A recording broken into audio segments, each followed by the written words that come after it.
Hey, you want to watch some TV or something? Skip it. Well, I'm getting ready to watch a video. Really? What? Nothing but foul language and toilet humor. I'm disgusted and repulsed and I can't look away. I need these things! I need these things! Tell me, do you want to go? We're stopping on the color line. Oh, no way, Jose. This just in, go to hell! This conversation can serve no purpose anymore. Stop it! Stop it! Stop it! Stop it! Stop it! Stop it! Stop it! Hello, friends and listeners. You got Watch Skip Plus. We are a movie review podcast with a lifestyle twist. That twist is after we review a new streaming and theatrical film, each of the hosts will also give you a bonus review that can essentially be on anything. So that's our format. Here we go. My name is Jose. I am Cupcake. And then I'm joined by my co-host, The Wildebeest. Mike, how are you doing today? Doing pretty good. Excellent, excellent. So we doubled up. So there was a Sundance episode, and then we released Hard Eyes, which as of this recording, I released it yesterday, and there's already a good amount of views. So that's pretty amazing. Yeah. It's fun, even though, spoiler alert, that movie sucked. We did not like it. Oh, no. But what are we reviewing this week? We're reviewing the fourth Captain America movie, Captain America Brave New World, also the 35th movie in the MCU. 35 films. That's incredible. So before we get to this, a lot of hay, like a ton of hay, has been made about the MCU, right? When it first started, it was kind of a fun thing. We got Iron Man and, all of that. And then it culminated in the Avengers, and then Phase 2. And then we got Avengers Endgame. And what was the one before that? Infinity War or whatever. Infinity. It was just like this mass saga that everybody loved. And then there was the backlash, right? Scorsese is like, it's not art.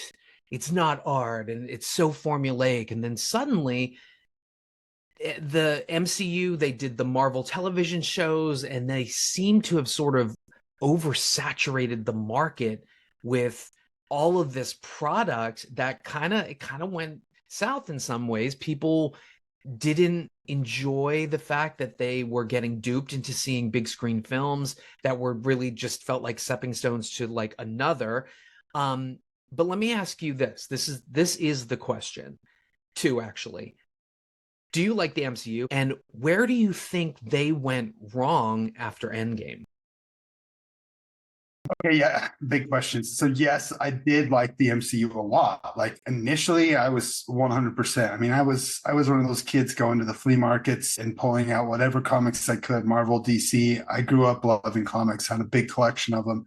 Throughout life, I've bought and I've sold. Same as like collecting film, it's one of those things that as an adult, my father, I have to sometimes reel it in. But being a comic guy, like the MCU is huge for me. Like I just remember the first Iron Man movie. It was yesterday. It was spring 2008, I think that came out. I was not really that into the character out of all the comics. Iron Man was not one that I was super into, but I went and I loved it. I thought it was great. And each film, I even liked the sequel because I thought it was fun to see Mickey Rourke back, and I liked Scarlett Johansson as much. I knew she was going to become the, who she became with the Black Widow. Every film came out and it was excitement. But I don't know when it happened. Somewhere along the way, it became oversaturation when we started getting, instead of 1 or 2 a year, we started getting 4 or 5 a year. That's just too many. And then on top of it, DCU had its thing going on. So throughout, I think what happened was the studios blew their load. Everyone was excited to get back to the theaters. And then all of a sudden, okay, we have this backlog of all these films that we, had planned. Let's just get them all done. And so next thing you know, we have all these, pandemic made freaking movies but who remembers the Blue Beetle? Who remembers Black Adam? Who remember it was just like one after another. So many comic book movies we were just getting hit by. Like last summer, it was exhausting. I think it started. I mean, it started to unravel with the TV shows. I really honestly feel that's when it started to become too much, when everything had to try to link back to itself. And it just became too much to include the TV shows. And at that point, I just became hard to keep up. And we were having, fun, but mediocre films that I didn't see, but the whole view of what was happening when we got like Shang-Chi and, the Eternals, which I like those films. I thought they were good. I like, again, the idea of plucking these Sundance people and throwing them into the big pot of MCU and seeing what they do. That's kind of their formula. We'll talk about that more with this film as well. A lot of it comes from that independent filmmaking world where they pluck these little dreaming like filmmakers who think that the world is in front of them and here's your first big gig, and then they're just a little cog in a system, Yeah, it's interesting. The filmmakers that you speak of that started doing some of these MCU movies, films, they've kind of come out and been like, yeah, I don't know if I'm going to do another one of those, because it's there's a formula, there's a book, there's a Bible. I think the same thing that you do, which is once the series came in and it was so oversaturated with superhero films, which in and of themselves, comic book movies and superhero films, like they follow a formula. And there's really, to me, I just feel like there's really only so many times you can tell an origin story and then hope that people come back for a sequel. The Infinity Saga, and that's phase 1, 2, and 3, and that ended with Endgame and then Spider-Man Far From Home. I feel like that was just brilliant. And I think these next phases, like you said, it's really hard to see where they're going. And yet in each film, you can kind of point to these things that are like, okay, that information is probably going to end up somewhere in a future TV show or a future movie or something like that. And I think we got used to like the big drops in terms of serialization with some of those movies, like, oh, this is going to happen, and now what's going to happen in the whatever. And then a lot of the recent films, you couldn't see that. Quantumania was awful. I did not like Guardians of the Galaxy Volume 3. Both of those films were over long. I called Quantumania the Rick and Morty movie. Like, it was just ridiculous. And then the Marvels, which I did love, but it really was a one-off. And the more that I think about it, I think it would have made a great show, actually, to tell you the truth. Deadpool and Wolverine just felt like so much, jerking off everybody. And now we come to this. And then I think our next film is going to be Thunderbolts, which is interesting. They've now dialed themselves back. So let's get into it. Captain America, Brave New World. I'm going to start with you. You're below the line. Who do we got on this? Yeah, let's go with the below the line folks. Like I was saying, as we go through some of these, you're going to see that a lot of this is people who come from the independent world, Sundance world, which I always look for. There's like 7 writers on this. Talk about too many cooks in the freaking kitchen, right? There was so many people involved. And we know there were several different versions of the script for people like Rob Edwards, Malcolm Spell. Now, Rob Edwards, he did a lot of work with Disney. He worked on Tangled, Wreck-It Ralph, Frozen. He knows the system. Most of these people know the system, whether it's Malcolm Spellman, Dylan Mousson. These are all guys who have either worked in TV or like in Malcolm's place. He was one of the writers for Falcon and the Winter Soldier and also Bel Air, another TV show. Again, a lot of people who wrote on the writing of this, people who are heavy involved in either the Disney machine or in television. So pretty interesting, but it also kind of shows what the product is, I felt like. So interestingly enough, Edwards, he did consult on those Disney movies. He actually is credited with writing Treasure Planet and The Princess and the Frog. Princess and the Frog in particular, definitely the current administration would say it was a DEI, it was spit out of the DEI machine, but that kind of representation is fantastic. Edwards is a black man. Yep. Malcolm Spellman. Yeah, a lot of them are black. Yeah, a lot of the creators are black on this one. Malcolm Spellman created Falcon and the Winter Soldier and was the head writer for that show. He rebooted Bel-Air. That, of course, is the more serious interpretation of the Fresh Prince of Bel-Air. He also my kids love that Bel-Air theme. Is it? I haven't seen it. I hear it's really good though. Yeah, my kids and my wife loved it. But Spellman also produced and wrote for Empire. So again, a really prominent black series.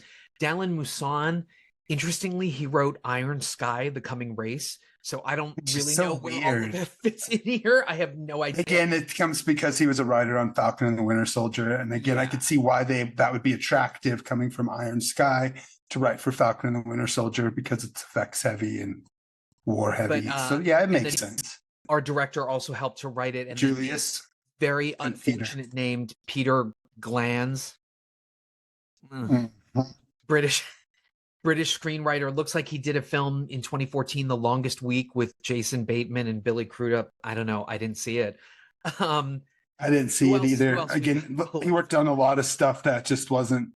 Yeah, that was our writers. Going to our director, since we already talked about him a little bit. Let's start with him. Julius Ona. He got his start with a bunch of shorts, but most of us know him as the director of the Cloverfield Paradox, which was a spin-off of the Cloverfield film franchise. I actually know him from a Sundance film, which is where a lot of his crew comes from, and that was called Loose from 2019. Nice little drama. Good. I liked it. Yeah, it's actually quite good with a good cast. It's an actor's movie, but again, you can see where themes and ideas of his films, his previous work, kind of filter into this. And of course, it's all about the inclusivity. I mean, very much a film full of black faces and people of color. So that's really, really cool. His first big feature film was called The Girls in Trouble, kind of an exploitation action flick that was a little bit, from the reviews, I haven't seen it, but from people, again, they say it's kind of elevated for being a traditional DTV type of action flick.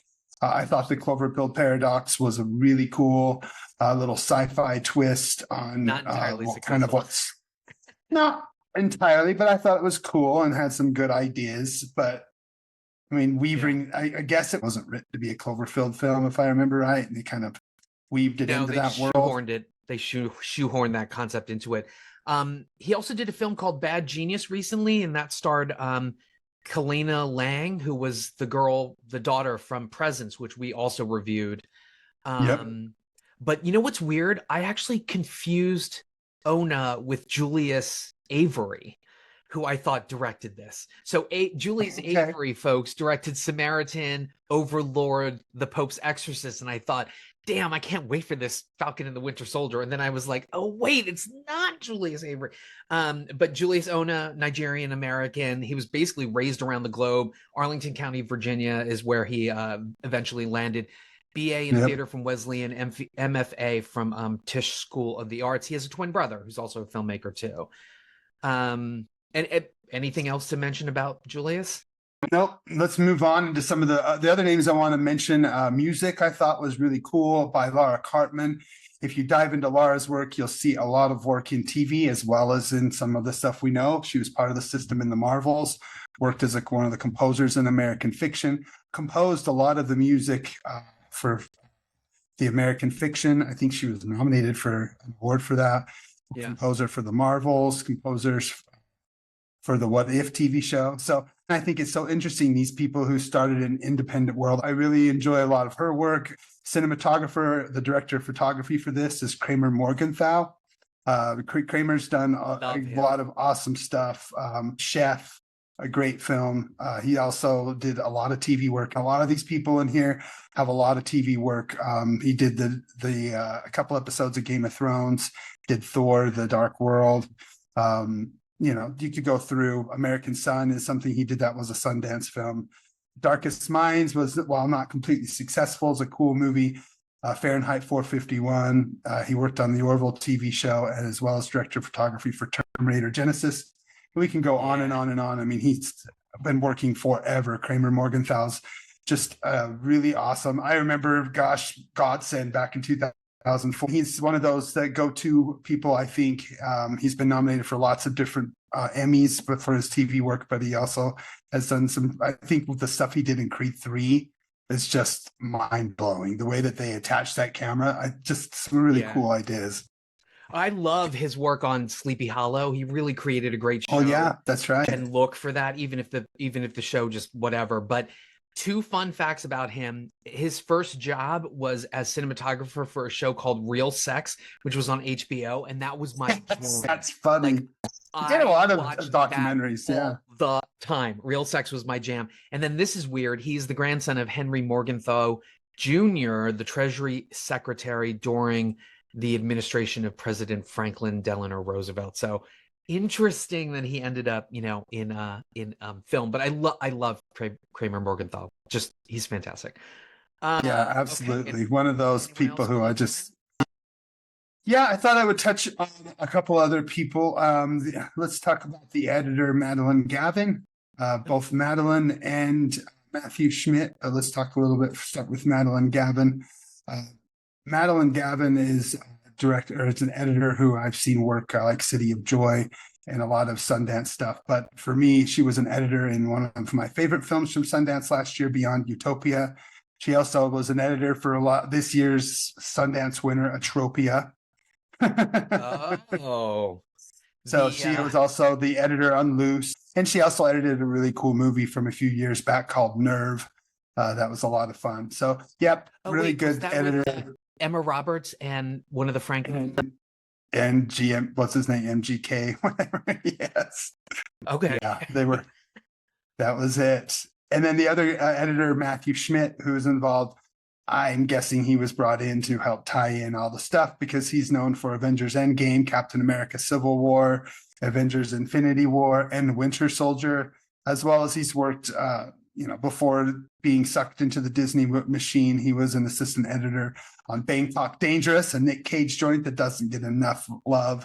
I love that flick. It's so bad. He was an assistant. I love it. It's so dumb, but it's so fun. He's also was an assistant editor in Halloween and worked a little bit with Rob Zombie. So yeah, you go through his work. He's done a lot of stuff, but it looks like he was brought in to kind of tie in everything with the Avengers films. But yeah, that's mainly it for me. I think as far as what we need to touch on, a lot of these people came from that Sundance world. So I think it's cool that Disney plucks these independent filmmakers up and puts them part of their machine. Even though, as you said, a lot of them, they get out and like, okay, I made my money. Maybe I'm done. Yeah, but they're also not really letting them be who they are. Maybe, I don't know. It would be an interesting conversation to talk to some of the directors who have done this. But okay, so moving on to the cast really quickly. Anthony Mackie, Juilliard trained. He's also done off-Broadway and Broadway plays, August Wilson plays. One of his first big roles was as the rap antagonist in 8 Mile with Eminem. I forgot he was in that. And then after that, he just kind of blew up. He was in The Hurt Locker. He's played gay before, 2003's Brother to Brother. He's played Tupac Shakur twice in 2 films. He also played Martin Luther King as well. Obviously, he jumped into the MCU as Sam Wilson in Captain America Winter Soldier. He's featured in Avengers 2 and the subsequent sequels. And then, of course, the series Falcon and the Winter Soldier on Disney+. Harrison Ford, do I have to talk about really who he is? Because I feel like everybody knows the legend Harrison Ford. Some fun facts. He's actually, his good looks come from his Irish, German, and Jewish Belarusian background. He just really shortly dropped out of college. He tried acting, summer stock, even gave it a go with some supporting roles. And then he quit acting, believe it or not, became a carpenter. And then 4 years later, he tried it again, landed the role in American Graffiti. That got him into Star Wars and then Raiders and then all the other films that he's been in. He's worked with amazing directors, whoever directed Presumed Innocent, Alan Pakula, maybe. And then, Roman Polanski, Frantic, one of my favorites, The Fugitive. I mean, he's just in everything. And I'm not going to hold Indiana Jones Crystal Skull and Dial of Destiny against him because he's just acting, folks. He's married to Ally McBeal, Callista Flockhart. I mean, I love Harrison Ford. He's a national treasure. I love the fact that I hope I'm getting this right. They cast him against type in What Lies Beneath, right? Yeah. Because he brought that cachet of being like the superhero. And so when there is that twist, it's like, no. Anyway, you know what? I meant to ask you, how do you feel about Anthony Mackie and Harrison Ford? I love them both. I mean, I've been a fan of Harrison Ford since I was a kid. I think that he's really on to a whole new Harrison Ford renaissance. This TV show he's been doing in Shrinking has the best acting he's ever done, period. I heard that show is amazing on Apple TV. It's brilliant. It's he's so fucking good in it. And I think that besides, he felt this connection to the Harrison Ford film. I thought the newest film was a complete flop, but I understand why he wanted to do it. But I just feel like a lot of what he's doing, even Into the Wild, I mean, he's done some cool stuff lately that people just are not realizing. I think him and Callista are keeping themselves busy, and he's been on a couple movies every year for at least the last few. Wait, you meant like Call of the Wild, right? All the Wild, yep. Okay, I couldn't do that. Well, I say Into the Wild. Yeah. No, I liked it. I liked it actually. The CGI worked okay. I think it was it was on a streamer, and it came out during the pandemic, so I think we were in like a dearth of entertainment at the time. But it did its job of entertaining us. Yeah. It was like that, and what was the Marcus Wahlberg dog movie? I was like, do not drag me to these, and I got that one was good too. I'm a dog guy. We rescued like 140 dogs in our life as volunteers for a local shelter. So whenever there's a dog, I'm all like, oh. Well, the Marcus Wahlberg dog movie was terrible. Anyway, moving on. Oh, it was not. Stop. It was okay. Well, I don't even know what it was called. It was called like Wonder Dog or something. No, Sergeant. He was his name. I don't know. Okay. I was sappy. Moving on, Danny Ramirez. I'm just going to tell you, I watched that first series, Falcon and the Winter Soldier. I was not very taken by it. It's like, 6 episodes? There's about 3 episodes of material in there. But Danny Ramirez, man, those cheekbones, he's gorgeous. He's from Chicago. He's also a burgeoning director. There is a couple projects that might be coming out. Yeah, he was in Top Gun Maverick, so we know he's blowing up. Valley Girl, No Exit. I think his name needs to be, well, let's have him choose better projects, and hopefully he will blow up, because I know he's gorgeous and not a bad actor. Next, we have Shira Haas. She's an Israeli actress primarily known for Israeli and British television. Stateside, we may know her from Netflix's Bodies, which was a British television show, and then The Zookeeper's Wife. But I think this is one of her bigger, more domestic films. Any experience with Shira Haas? I didn't recognize her. This is the first thing I've seen her in. Yeah. Okay. Next we have, I'm going to do 3 more. Carl Lumley. Love this guy. He's Jamaican. 150 credits in theater, film, television, and voiceover. You will know him from films like How Stella Got Her Groove Back, South Central. He was John Parker in The Adventures of Buckaroo Banzai, which is one of my favorite films ever. Caveman, A Cure for Wellness. On TV, he was on Alias. He was the co-worker of Jennifer Garner. I loved him. Mantis, which was, I swear that was a Sam Raimi TV show, maybe, but I love that show. It only lasted 1 season, got canceled. He's been on Supergirl. Love that guy. Do you love Carl Lumley? Yeah. It's fun to see his face. I remember him showing up in stuff like The X-Files and stuff when I was a kid. So he's been around TV and movies forever. So, gosh, I can remember him in ER even. So, yeah, he's a face that I recognize. And as soon as I saw him in here, I remembered him in Alias. Just, again, a lot of TV people in this, a lot of TV stars. Lumley was I think he was introduced in the Falcon and Winter Soldier television series, because I don't believe I remembered his reference in any of the other films. Next, we have noted actor and director Tim Blake Nelson. He has very unique looks. Not a typical leading man guy. I think he's gorgeous. Russian Jewish, German Jewish, that's his background. I'm a sucker for Russian Jews. Anyway, he was in the MCU in The Incredible Hulk, which was the relaunch of the Hulk character after there was a previous Gail Ann Hurd produced, Ang Lee directed film with Eric Bana and Jennifer Connelly. And so Incredible Hulk is part of the MCU. Edward Norton was on there very famously that he was asked not to come back. You can Google why. That was directed by French director Louis Leterrier, who had done like The Transporter and stuff. Kind of forgettable, but I happen to love the Hulk. And until it went all CGI crazy, I was actually on board with that. But Nelson's character was first introduced in that. Nelson is also from Juilliard, just like, I don't think I mentioned this, but Anthony Mackie went to the Juilliard. They're Juilliardists, if you will. But Nelson's known for his work with the Coen brothers. So I'm looking at Ballad of Buster Scruggs, Oh Brother, Where Art Thou? But he has been in everything from big tentpole movies to smaller indies. So, things like Scooby-Doo 2, Holes, and Syriana. He started on a sketch comedy show called The Unnaturals, which was on what was called Ha, and that eventually became Comedy Central. And so Paul Feig comes from that as well. He directed Bridesmaids, wrote and directed the female Ghostbusters, which I absolutely adore. I know people hated that thing. But Nelson's also been a director. He's directed The Gray Zone, Anesthesia, and then which was a modern retelling of Othello. And that starred Julia Stiles, who we mentioned in the last episode, and Josh Hartnett.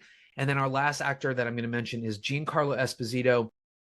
The jury is out on whether or not, because this particular project, Captain America: Brave New World, had several rewrites and reshoots. In fact, if you Google it and go through the drama of it, you will come across article upon article that says horrible test screening, needing to do a reshoot, another character introduction.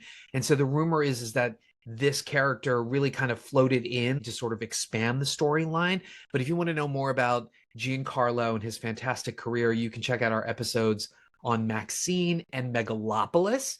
The guy gets around and he's been in a ton of franchises. So, all right, I'm ready to start. I am so curious. I need to hear what you thought of this, really. So what are your thoughts on this? Before we go into that, I just want to say I've met both Giancarlo Esposito and Tim Blake Nelson in real life. Shook both of their hands. I met Giancarlo at a con. My kid, big Breaking Bad fan, so we waited for the line, and he's just such a gentleman. And Tim Blake, I saw him at a Q&A during my first Sundance or second. I think it was a movie called A Foreign Affair that got renamed with him and David Arquette. They were both at the screening I was at. Just a good guy. And ever since then, every time he's popped up, and throughout the 2000s, like he was in like 4 or 5 movies a year. And so I'd always be like, I met that guy. I met that guy. I met that guy. So he was like one of those first Sundance celebrities for me. He's a big working actor, right? I mean, he's so cuddly too. Wait, I have a question. So nice. Giancarlo Esposito or Tim Blake Nelson? They're both shorter. They're both shorter, but I would say Giancarlo by hair. They're both in their 5'8", 7-ish, maybe. Oh, for whatever reason, I think Nelson, I always pictured him as a shorty. So I don't know. It is what it is. I don't know. Maybe in mid 5'6", 5'7". That's what I'd say. But both him and I got pictures with Giancarlo somewhere. I think there was at my shoulders. I'm like 6 foot. So yeah, probably they're both shorter than me, and I'm 6 foot. So we'll go by that. But so we go into the movie. You want me to start? Yeah. Here we go. I want you to start. I'm dying to hear what you thought of this. Spoiler-free thoughts on Captain America: Brave New World, which, by the way, was originally announced as Captain America New World Order, but that was the name of the first episode of Falcon and the Winter Soldier. So I was like, well, there goes that title. Anyway, what are your spoiler-free thoughts on Captain America: Brave New World? The Brave Meh World. It's middle of the world. This is the most middle of the road MCU film. Like, I just felt so bored. And it sucks because I don't usually get bored of these things. Oh my! I wasn't even bored in the Eternals. Yes, I was bored. I didn't get bored during Eternals. I didn't get bored during Shang-Chi. I didn't get bored during the Marvels. This one was boring. Like, it's not a bad movie, but it's boring. And then if I had to hear any more about the freaking thing from the Eternals, hey guys, remember that thing from the Eternals we ignored? Hey, that thing from the Eternals we ignored that's in the ocean. Hey, that thing in the Indian Ocean, there's a big giant thing. Okay, we get it. We understand. Eternals? We as fans have been frustrated that wasn't mentioned in the past freaking 5 or 6 years. So I'm glad that it was re-mentioned, but I mean, you have to tie in the Eternals and the Incredible Hulk, 2 of the not so great films, is what you have to rely on for a story here. So again, it was kind of almost destined to fail, but at the same time, I feel like there's part of me wants to say it's not a bad movie because I don't feel it's a bad movie. It just feels too many cooks in the kitchen with 7 freaking writers, a young plucked from Sundance filmmaker who's trying to be inclusive, and Disney trying to be inclusive with, it wasn't Black Panther. It was more like Black Panther 2, except it was shorter. At least there was that. Yes, actually, that I think that's a bonus, is the fact that the film is a minute shy of 2 hours. So none of this 2 hour, 45-minute, 2 hour and 20-minute bullshit. Although I didn't mind the Eternals, but let me ask you this. What did it do right then? So that's one question. And then the sub question is, what was your experience with like Falcon and the Winter Soldier? Did you see that series? I like the series, actually. Dude, I like Bucky. I like the actor that plays him. I like the character. I just liked what was going on in that series more. This, I hate to be the bearer of bad news, but to me, this just right off the bat's not going to be, it's a soft skip for me, just right off the bat, just because it's very mid. And for being under 2 hours, it shouldn't be as boring or more boring than the freaking Black Panther 2.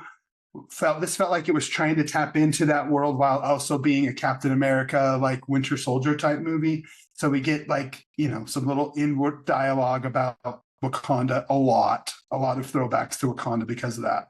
Again, released in February, Black History Month. This is Disney pandering.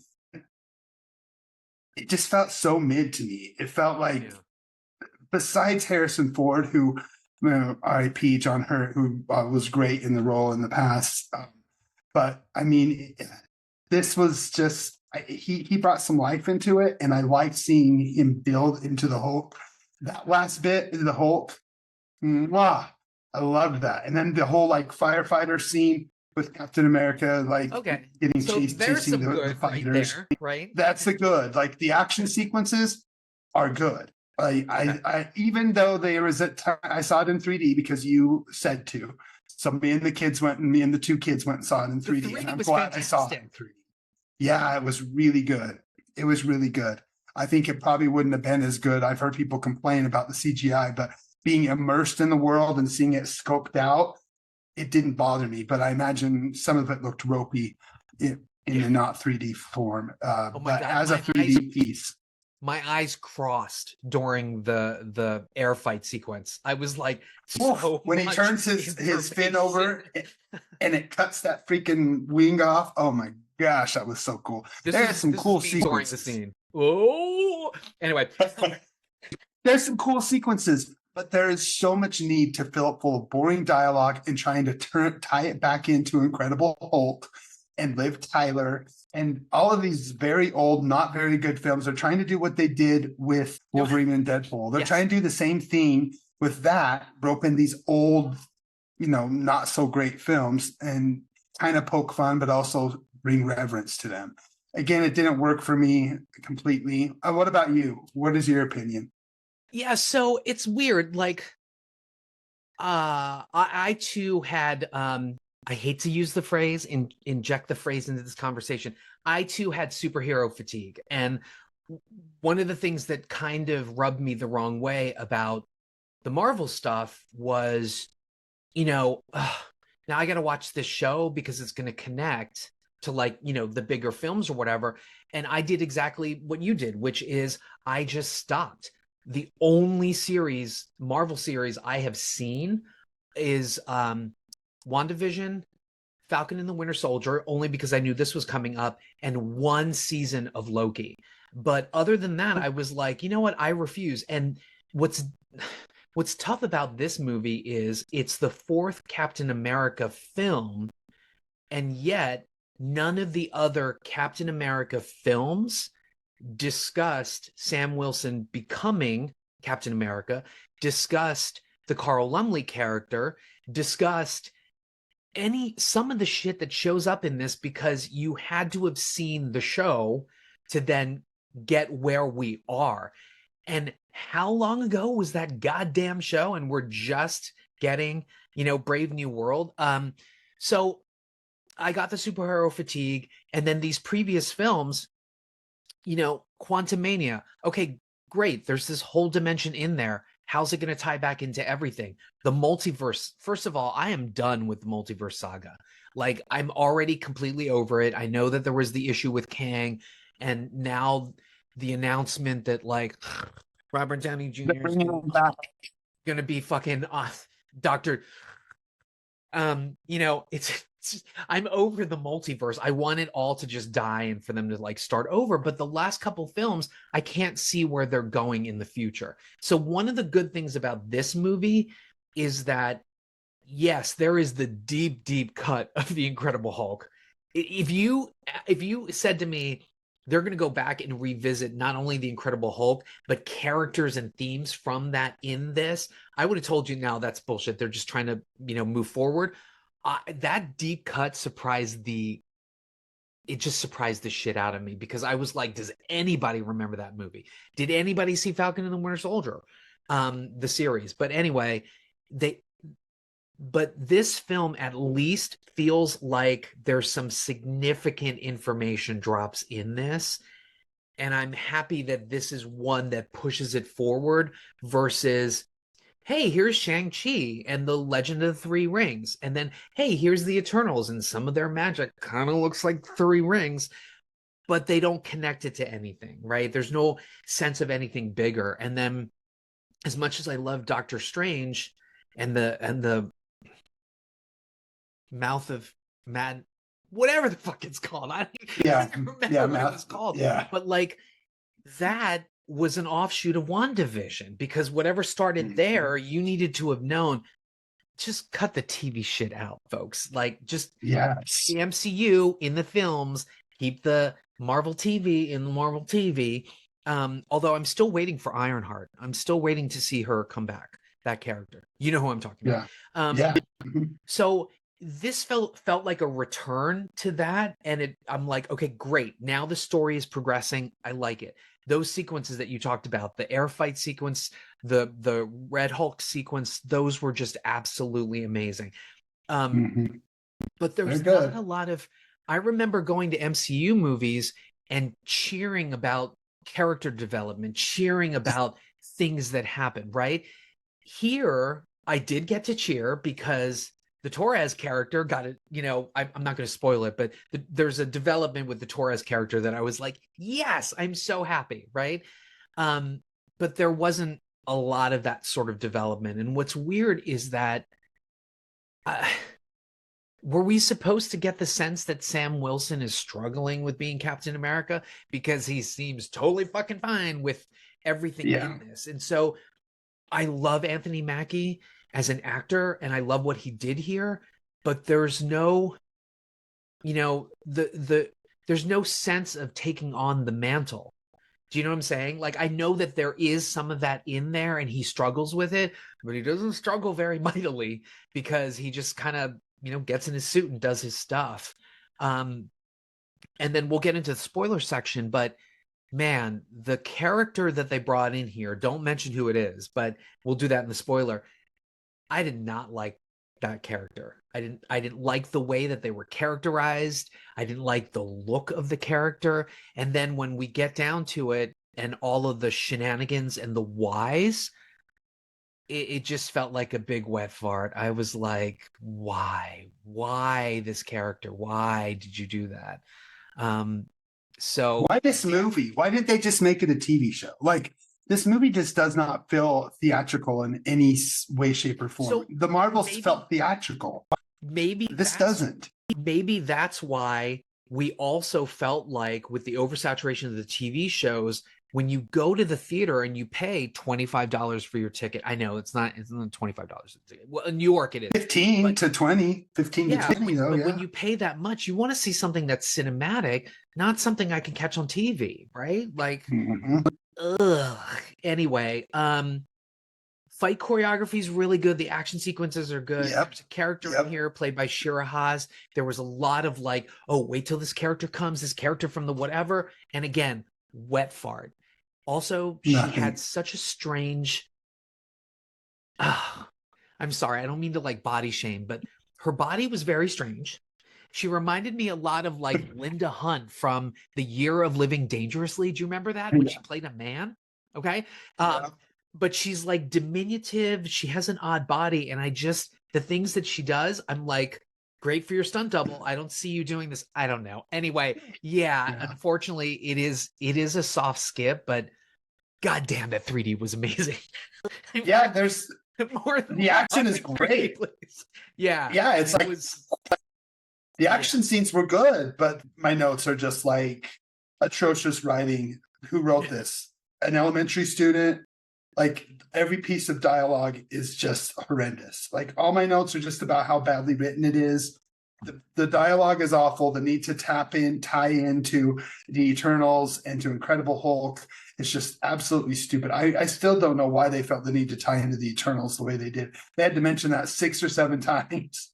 Because unfortunately, I mean, I'm just saying that this is where I think it's going. And by the way, I don't read a lot of the comic books, but I feel like Captain Marvel is the most powerful character in the MCU, right? We needed her for, what's his face? Purple Man with the gauntlet. I can't believe I did that. I'm sorry. Thanos, that's it. Thank you. Also means death. But I feel like they need the Eternals for this multiverse saga thing because they are the all-powerful with Captain Marvel and the time force continuum security watchdog thing, whatever, from Loki. They're the only things that are going to essentially be able to help us when all of these universes collide, which quite frankly, I don't know that I want to see this multiverse thing carry out. So anyway, it's a soft skip for both of us, I think. Yeah, which is terrible. Like MCU, try to save yourself. I don't know what's going on. Do you have any hope for Thunderbolts? I do. I actually have hope for Thunderbolts. I think that it's going for a more dry humor. I think it's going to be more humorous, which I think we need. This was very much like there was no humor. It was not funny in any way, shape, or form. It was, which is strange because usually they wrap in a lot of humor. I didn't find anything like. There's moments, okay. There's little quirky moments and here and there, but again, compared to even Winter Soldiers, it has more comedy relief and has even better action sequences. I mean, Winter Soldier's awesome. That's the other thing that I wanted to say. I think that this movie also did kind of well, is that they roped us back into that sort of espionage, political, like president conspiracy kind of thing that we had with Winter Soldier, and then with Black Panther and all of that stuff or whatever, but and just being like global in some ways, and then Wakanda being a nation of its own, but they're not mining it properly. But hopefully this is a step in the new direction. I did see the trailer for Thunderbolts. I did like it. It just kind of looks like the Suicide Squad, though. Sorry, it does. Yeah, it does. Anyway, all right, so if you have not seen Captain America Brave New World or Brave Met World, which I love, we're going to spoil it in 3, 2, 1. Okay. The leader. First of all, the leader is a fantastic character. And it was obvious, though. We knew that was happening. They set it up. Anyone who knew the comics, when they set up Incredible Hulk, that was going to happen. We've been waiting for the leader for we have been waiting 17 years. But imagine my disappointment when they dress him up like the goddamn Unabomber, and then when he finally reveals the look, he looks like a goddamn Rick and Morty character. Terrible. They did the leader wrong. I was super fucking disappointed. They do that a lot. Remember what they did to was it Mordok and in And Ant-Man? Taskmaster. And they fucked up. Yeah, Taskmaster they screwed up too. They did it with what's his dude in Ant-Man, where they turned his big head into this weird round. Oh my god, yes, that. Oh my god. Why did they fuck up so many like clever villains? Like they do. That was They the throughout time. scariest CGI creation in the world. Yeah, that was so my bad. It was god. oh I'm my having God. trauma thinking about it. Don't mention him again. But Yeah, that was some bad stuff. I thought Red Hulk was cool. Like Red Hulk looked like definitely fucking cool. Yeah, I was the whole time. I was and I was just ready. I was just ready and ready. Come on, Red Hulk, come on! And then you tease that whole sequence right before, and I was just like, ah. By the time we finally get Red Hulk, I mean, it's the reason why you're there. It fucking is amazing. It kicks so much ass. Fantastic. Cool. And he destroys the White House. I loved that. Did you get an Independence Day feel for the White House being destroyed? Totally. I was getting destroyed like that. And the way that the White House is now, I'm like, yay, destroy the motherfucker. But yeah, it was. You know what's curious? Cool. When we talk about this, deep cut to like the Incredible Hulk, which it's not. Listen, it's not a great movie. I've seen it a million times. It's not a great movie, but I love the introduction of like the Stark Hulk catcher and then like Thunderbolt Ross and all. By the way, when they have that flashback of Harrison Ford in the Thunderbolt Ross, like with the mustache, I laughed my ass off. It felt like he was doing an SNL skit, but imitating William Hurt. I know it's not intentional. You weren't supposed to laugh, but I laughed my ass off. But I thought for sure in that lab that they kept Abomination. So I was half expecting Tim Roth to show up, right? But didn't he show up in She-Hulk? Didn't they say he was in like She-Hulk or something? Yeah, he was in some little sequence in She-Hulk. I remember watching it. He was like an extra fighter on some world. He was being used as like a kind of a gladiator type character fighting. Yeah, nobody cares. But Liv Tyler, that again, another deep cut. They bring Liv Tyler back. But was she CGI'd?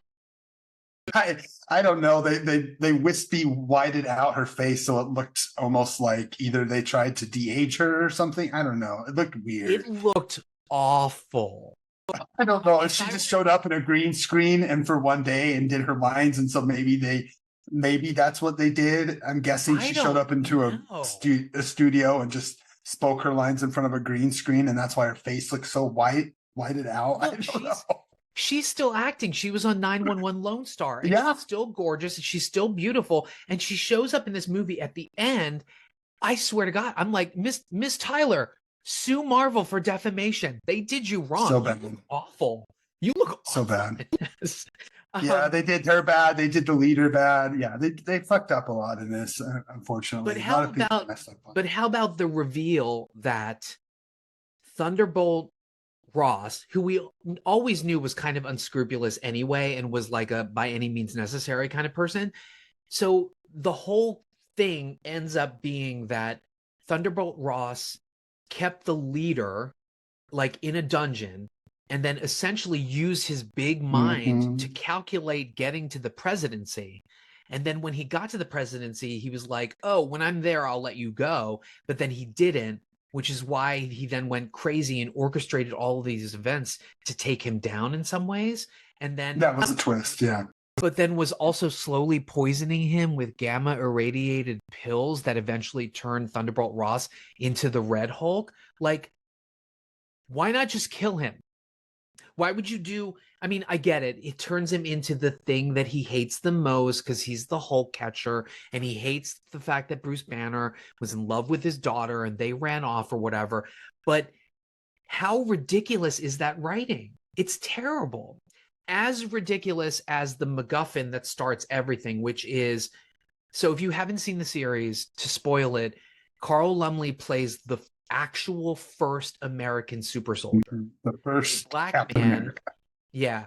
The first Captain America, who happens to be a black man, who happens to have been subjugated and hidden in the history books, and then also sent to prison for the death of his wife or whatever, who he allegedly murdered or in a superhero like something or other. But like they introduced that in the Winter Soldier, and then they dropped that storyline. And it was like, why would you do something as important as saying the first Captain America was a black man who was then, you know, systemic racist out of the system, and then you drop it, and then you bring him back here, and it's the most ridiculous thing ever. They get him to go to this meet and greet at the president's, and then he allegedly, you know, gets woken up by something, which we've seen before, Manchurian candidate wise, and then he tries to kill, you know, the president, and then he gets put in prison again. And like, so not only does that feel cartoonish, but then we have to go through the agony of watching a black man say, I won't go back to jail again. I'd rather die. Oh my God. It was such a hot mess. And then they don't do anything with that. Like Sam Wilson doesn't feel, other than the fact that that's his friend and he gets thrown in, you know, prison. This was a prime opportunity for Marvel to talk about systemic racism and the fact that we have a new Captain America who's black. Do they do anything with it? They do nothing with it. Oh, but Bucky's now a politician. So, okay. Like, did you groan when he showed up? As a politician, I hated that. When he showed up and he was like, oh, I'm running a campaign, I was like, God damn it. That was the worst. I know. They tried so hard, and I'm 100% for DEI, and this is really what they were trying to do. But the whole theme around, oh my gosh, I'm the black Captain America, so I'll never be everyone's Captain America. I'm never going to be Stephen Rogers. I'm just this black guy who's pretending to be. That was what they were trying to. That was the theme. Right. But it was, again, when you have five writers involved, they all threw too much into the pan, and the gumbo that we got is a mess of themes and ideas that aren't fleshed out. Go back to every single one of these, you're going to see 5 to 6 writers. They all have tons of ideas, tons of cool concepts thrown into a pot that just don't work together. And that's the problem. And then they don't finalize them. They don't finish off their recipe. They come up with these concepts and ideas. Oh, isn't this going to be cool? Then we're going to have this bad guy like, you know, the president played by who doesn't play bad guys, but he's actually a bad guy who turns into the Red Hulk, who's been torturing this poor leader the whole time. So there's all this stuff going on. He's the big bad whitey president, and then he's trying to buy out and bring on the black guy to work for them and restart his version of the Avengers, make America great again. So, I mean, I get it. Cool. Lots of concepts in there. They just didn't work. I'm sure in the writer's room, they were just spitting out cool ideas and concepts, but they didn't flesh them out. And it was obvious. The writing was just abysmal.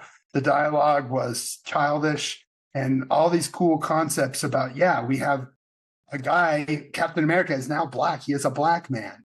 And there was one before who was hidden, who now has been in prison because of his powers. So, these are things that should have been dove deeply into. Were they? No, they were just thrown aside for some kind of emotional heft that didn't feel heavy at all. So again, this movie is just so many missed opportunities, but cool action sequences, a great final end, cool looking Hulk. The Hulk fight was awesome, destroying the White House. Again, all that stuff is cool, surrounded by a bunch of bad dialogue and not fleshed out ideas. That's what it is, unfortunately. I agree. I think they had a real opportunity to do something with a black Captain America, and they just kind of didn't, either out of fear or just out. I don't know, because obviously DI is a hot topic right now, but like, you know, maybe they're afraid that people are gonna turn away. But come on, it's Captain America. Anyway. I did cheer with the fact that Torres got his own suit. I was very happy. And then I cringed my fucking head off in that gym scene where I was just like, what the hell are we watching? Why? But again, the fight choreography, really, really good. And one last thing, and then we'll move on to our pluses, but this Shira Haas character, were you excited for her entry? Is she part of the Black Widow program? Is that what they're saying by like, I'm guessing she's part of the Widow program and then she kicks ass? I'm guessing is I guess. Unfortunately, I think she's pretty. I think she's I think she's an interesting character, but she doesn't mesh well with this character. And when she pulls out her Black Widow stuff, like Scarlett did in Iron Man 2, it doesn't seem as impressive. No, So, I didn't. I don't know. I think they no. miscast that character, I guess. Yeah, she's too little, too tiny. And she's with Scarlett Johansson when she came in, she had the hair. You knew who she was. We knew who she was as an actress at that point. So that was exciting. This character was not exciting. And it doesn't make me excited. Linda Hunt. I'm telling you, Linda Hunt from the Year of Living Dangerously. It's all I could think about watching her. It's just awful. Don't sue me. So yeah. So final verdict. Yep, soft watch for me. Yeah, final verdict, soft watch. Do better, Marvel. We're really hoping. Yeah. Anyway. Or soft, all right. Soft watch, soft skip. Soft skip. Yes. No, not soft watch. It's a soft watch if you love Marvel. Like I said, yeah, they kind of you're gonna watch it. They got back on track. I guess the other thing we should mention, because I was saying that like there are big progressive things here that are moving the story along. So, we talked about Red Hulk, we talked about the Widow, we talked about the Eternals thing and what's going to happen with that. But the other big development is they have discovered adamantium. Adamantium, as everybody should know, is the indestructible metal that is inside Wolverine, that is part of his skeleton, claws. That makes the claws come out. And so in the X-Men, but what's weird is that's obviously like a corporate ploy to get us to then tee up for an X-Men movie now done in the MCU because the rights have reverted, which essentially they joked about the entire Deadpool and Wolverine, which was nauseating to me, actually. But it's interesting now, is Wakanda going to be this, is the U.S. going to be so hands-off on Wakanda now that they have a new material versus vibranium? Because vibranium only comes from Wakanda, and now we've got this adamantium, which, I don't know, I think Ross screwed it up because the Japanese guy was like, we're not going to, go all in on this or whatever. Yeah. And that's probably more thought than should be given to this film, quite honestly. But anyway. Yeah. All right, we got some pluses. What do you have for this week? Your plus. I've been so busy. I'm gonna take the lazy side, and my plus is going to be I watched a film for another friend's show. I watched a film called Robot Dreams, which it's a wonderful animated film nominated for Best Animated Film Oscar last year. I watched it for John Horgan's show, and now for a little bit something different, or however you say his show. I never could say it right. And I messed it up too because of Monty Python. I always mess it up. But yeah, on his show we did it. So my plus is definitely, if you haven't seen his show, give it a watch. I was on 6 or 7 episodes back last year. You have been popping up on some cool stuff on his show. But mainly I want to talk about the robot movie. It's, oh my gosh, this movie is so amazing. We do joke about you a couple times about how you don't like animation. But I don't like animation, and maybe even this, it's too much kiddie stuff. Yeah. Maybe even the stylization, because I'm thinking about the poster and it's got like a cartoon dog, like you know what I mean? But anyway, how was the movie? It looks like it's a kids movie, but it isn't. It's this starts out. It's based in the 80s in like an alternative New York, where there's like humanoids and they can build robots who are like companion robots. So these human animals, and they have like walking, talking friend robots, basically. The first few minutes is Dog, who's just, and there's no dialogue. So we just see him sad, depressed, watching 80s TV, like just being this lonely incel back then in the 80s who ate TV dinners and hated himself. He was an incel. He was just sitting there just depressed and sad until he saw an ad for building a robot, bought it, built a robot friend. And I joked, of course, of how it was so much like Companion. And so he goes around and builds this relationship with this robot. They become really good friends and they adventure through New York. And he has this great new friend that he's so excited to have. And they go to the beach and they're swimming around in the ocean and they fall asleep on the beach and they wake up to go home the next day. And he's rusted and he's stuck on the beach and he can't get the robot off the beach. So you get this like 20 minutes of, you get 10 minutes of, oh, here's incel life. Here's 20 minutes of, yay, he's got a good new life with the new friend in New York. And it's so cool. The animation, the way they made New York, the different animals, creatures, just doing the things that New Yorkers do.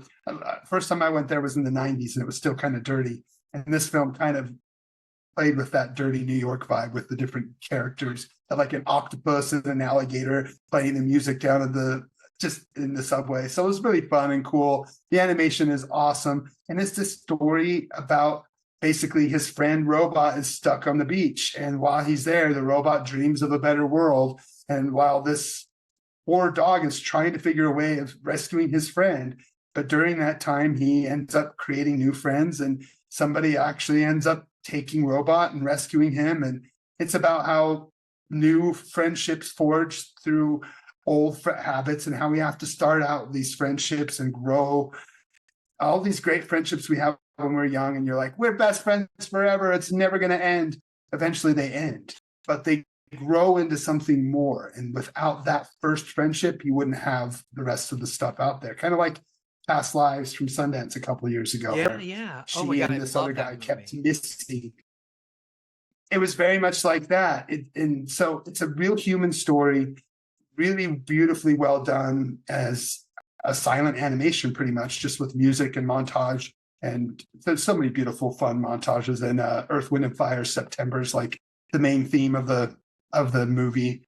Nice. If you listen to the song, it really is about what happens after that fun summer where you make that best friend. What happens when it cuts to September? Are they still there? Are they still going to be there for you? So again, really great movie. It's awesome to hang out with my guy, John, man. His beard has gotten huge. I haven't hung out with him. I haven't seen him for a while. He's got a huge, his beard is huge. So he said, you guys are doing something, right? You guys are doing, well, for boys. I think we're going to do, Fabulous Baker Boys with, Jeff Bridges. And I feel like Troy is going to come on actually. Yeah, so that should be good. So I guess I need to check this out, Robot Dreams, and it is streaming. It's on Hulu. Prime, right? I saw it on Hulu, but it might be on Prime too. Okay, got it. Maria said, do you remember? That movie. Oh, such a good movie. It really is. Hey. And they used like the animals dancing to it. It just fills you full of joy. Again, okay, now I have to see that. It's like 5 to 105. Like anybody of any age can watch this movie. And there was parts that my daughter was like, oh, like people do some not too nice things to Robot. And you're like, oh my gosh, as he's stuck in the sand.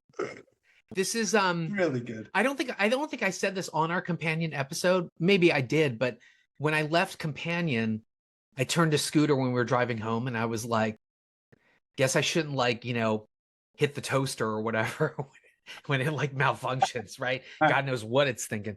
Awesome. Okay, well, I'll definitely have to check that out. And my plus, I'm actually wearing it.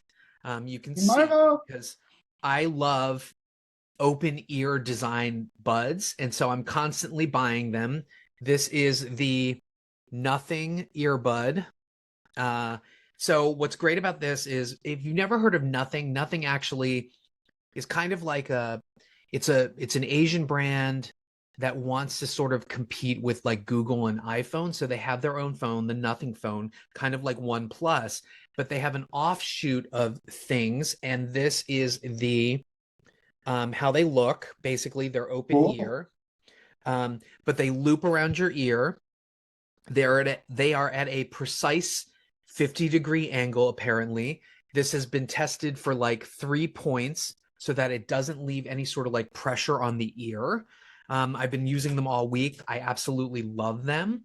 You get clear voice technology. There's a sound seal system. So once you fit it onto your ear, essentially, It does, the outside world doesn't interfere with it. It's 19 millimeters thin, IP54 dust and water resistant, super, super lightweight. I mean, it's fantastic. It's got enhanced bass in it. You can download their app, the Nothing X app, and do an advanced EQ equalizer stuff on that. It's got low lag, so your telephone calls are great.